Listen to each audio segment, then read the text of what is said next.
Thanks for tuning into our seller interview series. Up today, we've got an info product business for sale in the education niche. Created in January 2011 and monetized in 2015 and onwards, this business makes $11,213 per month in net profit, and the listing number for this business is 40959. Now, we do these interviews to give potential buyers more information about both the seller and the businesses they're looking to purchase. We hope these insights are helpful for you in making a buying decision. We've got the seller with us today to go through the business and cover everything from niche selection to traffic and monetization. Thanks for coming on, Chris. Pleasure to speak with you today.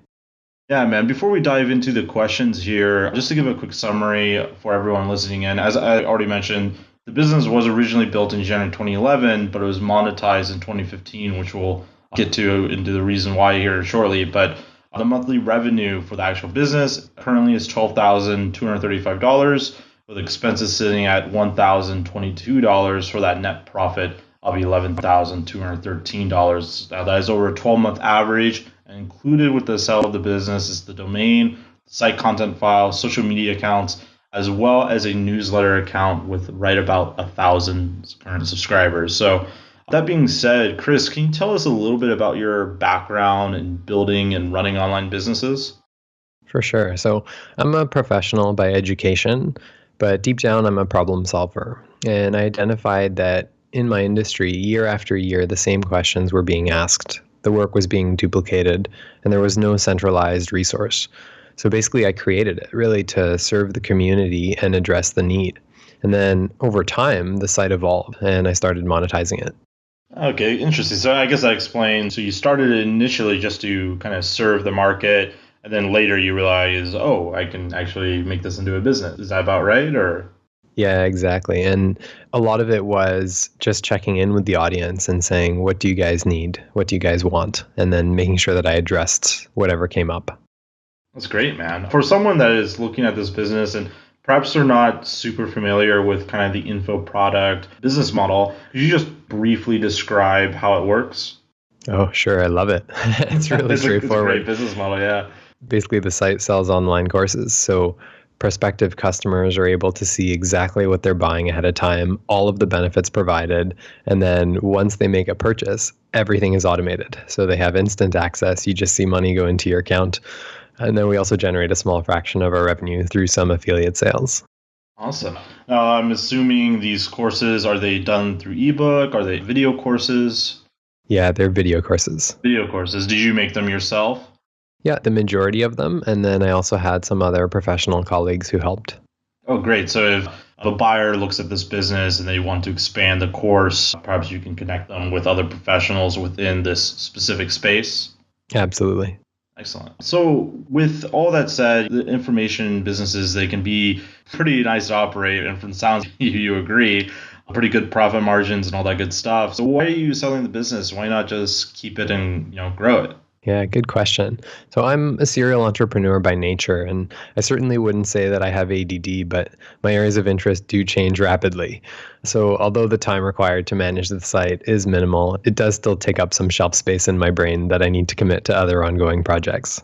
I gotcha. Are you going to be using this money you get from the sale of this to invest into these other projects, or are you planning on a nice vacation, something along those lines?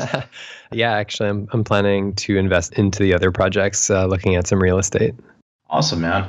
When you first started this informational business, what was the trajectory like? Was it pretty slow to get everything up and running and actually get those customers, or did it all kind of happen pretty quick? So when it was more of a resource site, then I would say it was slower. But then once I identified courses as an audience need, and once I created them and the site evolved, then it was like an immediate win. We had so much trust, years and years of trust and reputation built up for helping the community.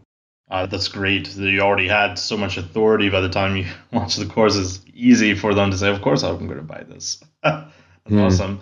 Is there anything you learned from this business in particular that you might apply to these other projects you're working on? Maybe just like one thing that worked super well for you?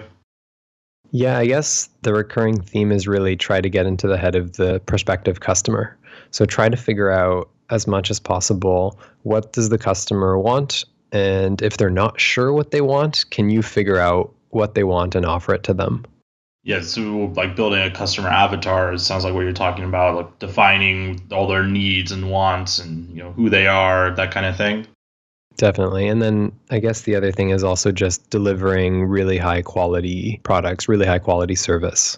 Yeah, I absolutely agree with that. I think the best shortcut in business is just be as high quality as possible with the product. Is there anything on the flip side that just, didn't work? Anything that you tried that just kind of failed? Not really. Excellent. Yeah, no, That's a it's good, pretty straightforward. Yeah. that's good. How many courses are actually being sold on the site? So right now there's mainly 9, but there's sort of like 2 keystone courses that easily generate 90% plus of the sales. Are you doing any kind of fancy funnels like, like a tripwire? Maybe one of the courses is like $7, person buys it, and then your funnel upsells them on the next bigger course, something along those lines? I almost don't understand what you're asking, so I'm not sophisticated enough to do anything like that. I guess that answers that question. That's cool. So it's more like a catalog. They can come in, they just see all the courses that they can buy from you, and they select what they want. Yeah, pretty much. When it comes to traffic, how are you generating the traffic? Is it SEO? Are you running paid ads? So it's really cool. In this niche, there are virtually no competitors, at least no one who has any technical know-how.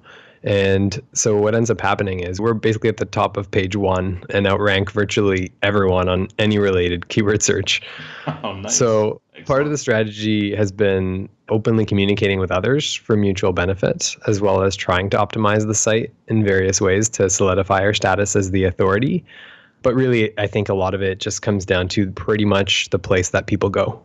Interesting. That's what's that called? A blue ocean market, right? Oh, yeah. Only You're one right. there. It's one of the best markets to be in for sure. When it comes to a breakdown of your earnings, do you find that, I guess you already mentioned it earlier, so you said 2 of your 9 products are earning the lion's share of the revenue. The other ones just kind of evened out between them, and there's only 2 that are earning the major pie of it? Yeah, so the easiest way to explain it is there are 2 exams that are mandatory that the students have to write. Those courses address the mandatory courses or the mandatory exams. And then the other ones are elective. So in other words, not all the students have to write those exams. Gotcha. So with that said, how stable are the earnings? So there's exams. Is there seasonality in this? I'm assuming if there's exams that there's a certain time when students would be taking these kind of tests more often. Yeah, definitely. The earnings are very predictable and stable, but they do vary widely because of the seasonality. So, for example, we get many more sales prior to the exam sittings when students need to prepare the most, and then we get less after the exam sittings. So, students basically purchase the courses when they need them, and because of that, it's expected and it's stable. Now, are you doing any kind of like promotional kind of stuff when it gets around to that high season as well, or is that all just still coming in from the fact that there's no other real competitor offering this kind of course? Yeah, so I don't do a whole ton over the course of the year, but when it is that busy season, I do make a little bit of an effort to put out more social media posts or send out newsletters around that time just to make sure that I'm connecting with the audience on a regular basis. Okay, that goes into my next question of what you kind of are using your email list for. So, is this like these info products? Is this something that people need to study continuously? Like they have to retake the exam every year, every few years to keep whatever the registration or license that the exam gives them? In terms of the students, you mean? Yeah. So, like, say they take your first big course, right? Right. Would it be sensible to send them an email to that course again a couple years down the road? Like, do they need to re-up their examination? Yeah, so the students would have to go through most of the courses. They would not redo a single course. So the easiest way to put that is we would get an initial customer. They would start, they'd go through the course, they'd be happy, and then we would probably see them back at a later time for another product. For the elective courses and the catalog and all that stuff. Yeah. Okay, gotcha. When it comes to opportunities, so you have obviously kind of buckled down on SEO. Are you still adding content to the site? And if so, how much content are you adding on a monthly basis? No, I've sort of stopped adding content. Originally, when it was built as a resource center, it had the majority of the content already there. And then I've added a little bit here and there, but it's pretty stable. So it's at a place where there's not a whole ton of work that needs to be done, or where there's, it's not missing anything. Like everything that needs to be there is already there. Excellent. Gotcha. Also, another question related to the info products. Are these info products that need to be updated on a yearly basis? Like the exam course material, does that change on a yearly basis? No, the course material has been stable and it's been the same for decades. Oh, okay. Excellent. Yeah, That's great. keeps it easy. Yeah, for sure. Let's pretend that you're going to keep the business and you're going to grow it. What would be kind of the least risky path you'd focus on to grow this business? Yeah, so I think the big opportunity is that the students do have to do a number of different exams. So one of the things that I had focused on at first was I just picked one exam, the one that I thought was the biggest and most important, and built a course around that. But then what I realized was that customers actually really needed help with an earlier exam. So I built a course and launched that one. And I found that that one was even more successful. That's awesome. It was really great. And the encouraging thing about it was that those are the customers who allow you to leverage customer loyalty. So those are the people that are going to come back. Yeah, absolutely. So is there a lot more room to add more courses then? Or is there kind of a finite amount of courses that someone could add to the site? No, I think there's a finite amount. The way that I've sort of approached it is I wanted to make sure that everything that's required, or all the content that's required, is already there and is already available. And largely my thinking there is because I don't want someone coming in, looking at the industry and then getting scared and running away.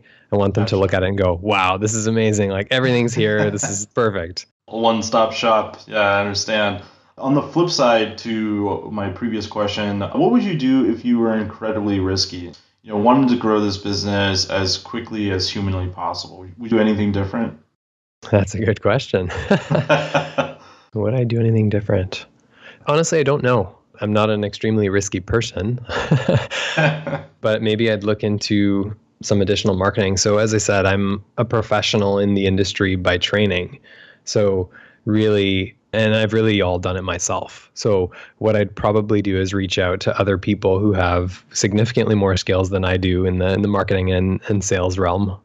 Gotcha. So you'd look to source someone maybe to do some paid ads or to increase your SEO reach, something along those lines? Yeah, quite possibly. Or what make more sense is perhaps even diversifying further and seeing what else the audience needs. So maybe there are other products or other services that can be created or provided for them that I haven't thought of yet.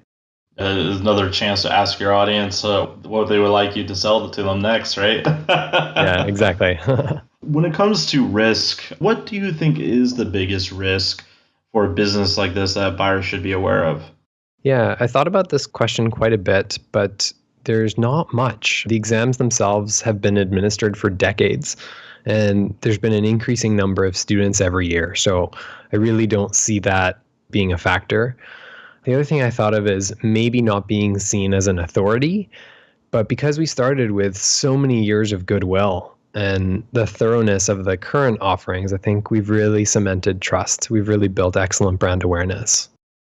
So the industry trend is on the way up. Is that correct? There's more students applying every year? Exactly. Yeah. The exams themselves have been extremely steady and only increasing. So the industry is a growing one. That's great.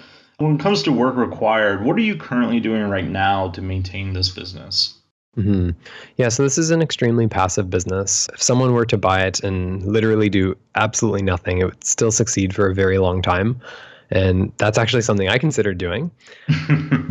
But that being said, I obviously care about the community. So what I do typically is I input about a half hour or a week or less just to make sure that the site is functional, the plugins are updated. And then during those busy seasons, like I mentioned, I'll schedule social media posts, but really very little is required here. I'm hoping that the buyer could leverage their skills to make it better. Is there any skills you'd suggest for that buyer to have before they enter into a niche like this or purchase a business like this? I would say online marketing would be fantastic. Get those tripwires, all that stuff. Yeah, whatever that is. Yes. Whatever that is. Yes. Oh, that's funny. Moving to a few wrap-up questions here. Would you be willing to commit to a non-compete with a buyer? Oh, yeah, for sure. And how much support would you be willing to offer that buyer?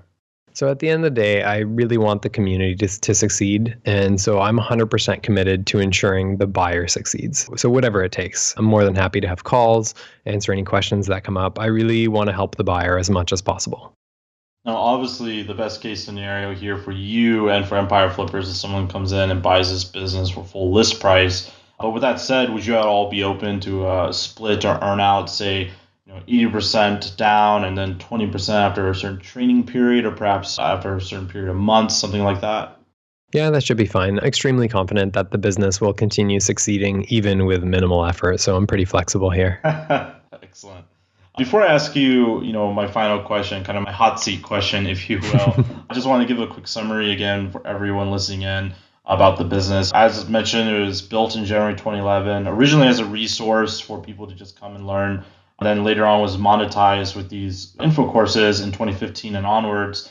The monthly revenue is $12,235, with expenses sitting at $1,022 for that net profit of $11,213. That is over a 12-month average. Included with the sale of the business is the domain, the site content files, social media accounts, as well as that newsletter account with about 1,000 subscribers. So, Chris, my final question for you is, what is your best pitch in 30 seconds or less on why someone should purchase this business?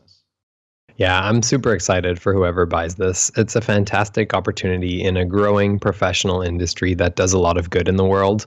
There's a strong history of predictable earnings, incredible search engine rankings, a highly engaged audience, and large barriers to entry. And there's also lots of room for growth, even for someone who's not part of the industry and who would prefer it to be more passive. Overall, I think it's a great investment opportunity. Yeah, I love info product businesses myself. I mean, the margins are just so good, and like what you just said, they buy the product, they instantly have it, you have the money. It's a great transaction model. I really love it. Yeah, for sure. Yeah, so for everyone out there, if you're watching this on YouTube and you want more information about this business, the link will be below the video in the actual description box that can take you to our marketplace listing. If you're watching this on the actual listing page and you want more information, you can become a depositor today. All you have to do is click the button, make a deposit. You've given everything you need to review this business. So, Chris, thank you so much for sharing your time. It's been an absolute pleasure. Thank you. It was great.